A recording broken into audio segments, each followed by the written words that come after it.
Today I'm teaching you my favorite recipe, the energy date balls. I eat them when I crave a dessert and carry them with me as a snack.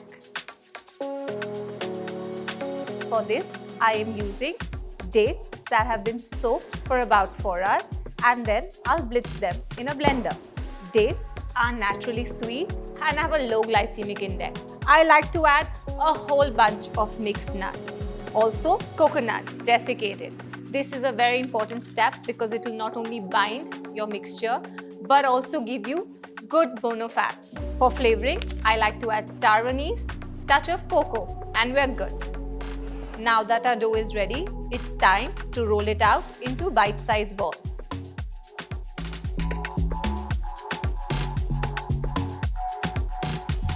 Pro tip, remember to roll your laddus in sesame seeds to increase their iron and calcium content. Do try this recipe at home and remember to like, share and subscribe to our YouTube channel, India Food Network.